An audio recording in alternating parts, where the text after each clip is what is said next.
আল্লাহ বলেন রমাদান এমন একটা মাস যে মাসে কোরআন নাজিল করা হয়েছে, আর এই কোরআন হচ্ছে বিশ্ব মানবের জন্য পথ নির্দেশিকা, হেদায়েতের সুস্পষ্ট বর্ণনা এবং সত্য মিথ্যা পৃথক করার আসমানি মানদণ্ড রূপে জামিনে আমাদের জন্য কোরআন নাজিল করেছে কে?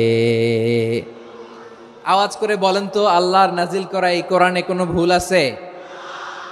সবাই বলেন নাই। সবাই বললে এতটুকু আওয়াজ হয় আমি বিশ্বাস করি না। গলা ছেড়ে দিয়ে বলেন, আল্লাহর নাজিল করা এই সর্বশেষ আসমানি কিতাব আল কোরআনে কোনো ভুল আছে? সন্দেহ আছে? সংশয় আছে? বিয়ন্ডলেস, বাউন্ডলেস, বটমলেস এমন কিতাব যেটা পড়ে গবেষণা করে এর তথ্য উপাত্ত ইনফরমেশন লেসন নিয়ে শেষ করা যায় না। সুবহানাল্লাহ। আল্লাহ বলেন এই কোরআনকে আমি রমাদানে নাজিল করেছি, যেটা বিশ্ব মানবের জন্য পথ নির্দেশিকা। এতে আছে হেদায়েতের সুস্পষ্ট বর্ণনা আর সত্য মিথ্যা পার্থক্য করার মানদণ্ড, কোনটা সত্য কোনটা মিথ্যা এটা কোরআন দিয়ে ডিফারেন্সিয়েট করা যায়। কোরআন হচ্ছে ফুরকান, to differentiate between right and wrong. কোনটা সত্য কোনটা মিথ্যা, কোনটা ভুল কোনটা নির্ভুল, এটা কোরআন দিয়ে যাচাই করা যায়। চিল্লায় বলেন ঠিক কিনা? এজন্য এই কোরআন দিয়ে আমাদের জীবন সাজাতে হবে। কোরআন দিয়ে জীবন না সাজালে জীবন আলোকিত হয় না। কোরআন দিয়ে পরিবার না সাজালে পরিবার আলোকিত হয় না। কোরআন দিয়ে সমাজ না সাজালে সমাজটা শান্তিময় হয় না। শুধু দুর্নীতি দমন কমিশন দিয়ে দুর্নীতি বন্ধ করা যায় না। কোরআনের আইন বাস্তবায়ন করা ছাড়া এই সমাজ থেকে দুর্নীতি বন্ধ করা যাবে না। চিল্লায় বলো ঠিক কিনা? আমার প্রিয় ভাইরা, এই কোরআন নাজিল হয়েছে রমাদান আল মুবারক, এই বরকতময় মাসে।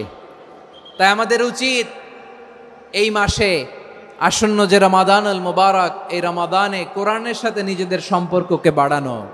আমরা কি আসন্ন রমাদানে কোরআনের সাথে আমাদের অ্যাটাচমেন্ট সম্পর্ক বাড়াতে চাই? চান সবাই? আপনি কি জানেন কোরআন নিয়ে কোন ফেরেশতা পৃথিবীতে এসেছিল? জানেন? ফেরেশতার নাম কি বলেন তো? জিবরিল আলাইহিস সালাম। একটু খেয়াল করে শুনেন, কান দুটো খরগোশের কানের মতো খাড়া করে আমার দিকে তাকান। সাইয়েদনা জিবরিল কোরআন নিয়ে এসেছেন, ফলে উনি হয়েছেন শ্রেষ্ঠ ফেরেশতা। বিশ্ব নবীর উপর কোরআন নাজিল হয়েছে, তাই তিনি হয়েছেন শ্রেষ্ঠ নবী। রমাদানে কোরআন নাজিল হয়েছে, তাই রমাদান হয়েছে শ্রেষ্ঠ মাস।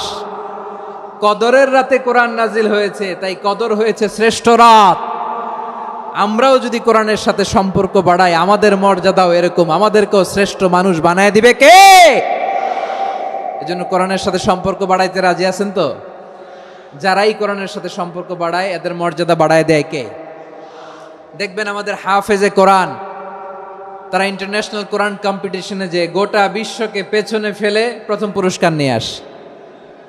এত ছোট ছোট বাচ্চা, ও সমাজ বোঝে না, রাজনীতি বোঝে না, টাকা পয়সা বোঝে না, কিচ্ছু বোঝে না, কিন্তু গোটা বিশ্বে ওকে সম্মানের চেয়ারে আসীন করেছে কে? এই কোরআনের সাথে লাগলে আল্লাহ তাআলা সম্মান বাড়িয়ে দেয়। আমার প্রিয় ভাইয়েরা, আসুন আমরা আলোচনার শুরুতেই শপথ নেই যে আসন্ন রমাদানে আমরা কোরআনের সাথে নিজেদের সম্পর্ককে মজবুত করব ইনশাআল্লাহ।